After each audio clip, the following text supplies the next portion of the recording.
Sumit, when you were talking about the way caste, I understand the logic. People say what caste has done to democracy. A lot of sociologists have written, you have to see it from a different perspective what democracy has done to the caste, because it's a two-way process. It's a two-way process. Empowerment, yeah. It's a two-way process. Yes, Chitra, you wanted to come in, Yeah, and then I I'll do go want to to come in yes. over here because see, I realize, and with all due respect to Mr. Faizan and Miss and Smita ji, I also belong to the fishermen community, and which is why I know what I was talking about. The number or the statistic that I gave, that he represents 10 to 12 percentage, was based on the statistics of the caste census that was derived in 2023. And also, when you may consider these subcastes to be a separate for political purposes, but we have roti beti ka relationship within the community. So as a whole, we are going to count that as one single community in the fishermen concept.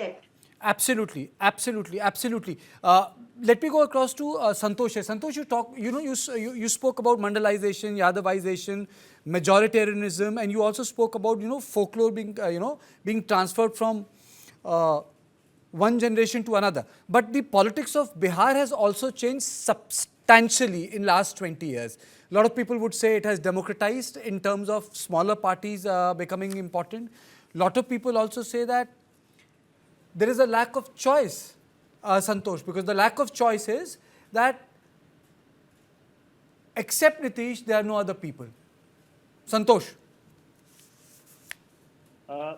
In a sense, that's true, Kartikeya. That's true. But if you talk about all this caste thing, I think it is post Karpuri Thakur phenomenon. Karpuri Thakur per se was not taken as an ABC leader. Of course, he was the pioneer of the quota politics. He gave 26% and 12% to ABC and 8% to OBC. That is where post 90 phenomenon, he was dubbed as an ABC leader, which he was not. He was called Jannayak. I'm a huge biographer as well. That is one.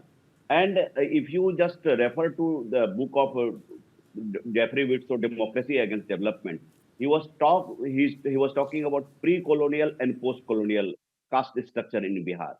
So it was Sanskritization and desanskritization. People were just using the upper caste surname. Now they are coming back to their surname. IP Gupta is a smaller party just from Pan Samaj. He's contesting 3 seats. He's also contesting himself from Sarsa. His community, that is 22 lakh. That comes to 1.7% of the state population as per the Bihar caste survey. Similarly, you discussed Mukesh Sani. I'm not getting into numbers. That is conglomerate. Jitan Ram Manji. You see, Upendra Kushwaha. So many leaders. It's all about convergence of vote. If NDA lost last election, it was because of two factors. People talk a lot about Chirag Paswan.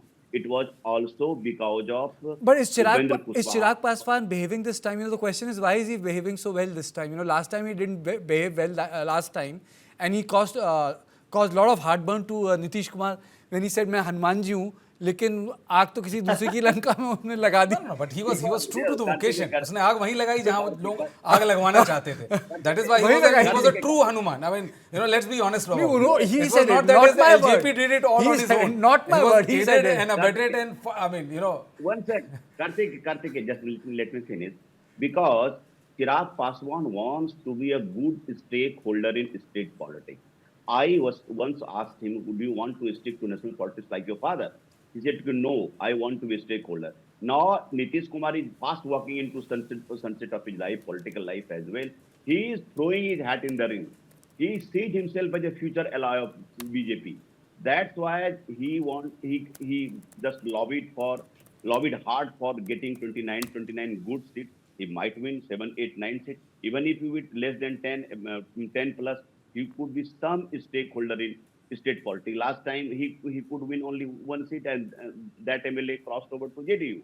This time he has been behaving well because he also wants good mutual conversion from BJP and JDU and other smaller allies. That is one reason. So all smaller parties, if they club with bigger allies, bigger parties, then there could be good conversion. That's why Tejasvi is banking on 7-party alliance. Or the IIP Gupta can get some, Mukesh Sani can get some, Of course, the CPI-ML did very well. They two Lok Sabha elections and Lok Sabha seats as well.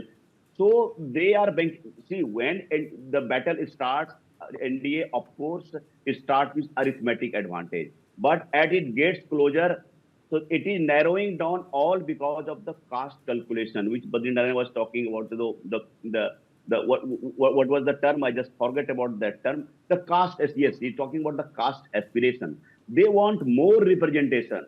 They are not talking about caste in terms of caste. They're talking about representation. They're talking about ABC. They think, okay, top 3, 4 ABC get representation, and rest of it's a 113. As per the Bihar caste survey, it is 103 ABC caste. It doesn't filter down lower down the order.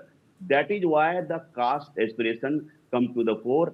So it is integrated. It is something like you have the vanilla ice cream at the bottom and the topping that is caste, and topping is development of that is of chocolate. When the chocolate melts, you can see the vanilla export. So okay, there's a topping. So Nitish is the topping.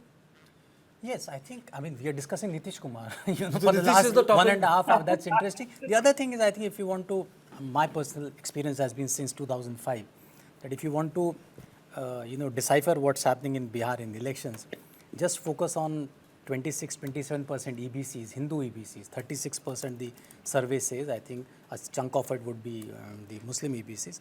But you focus on the Hindu EBCs, 26%, and speak to those communities, people. I think you get a fair idea of what's happening in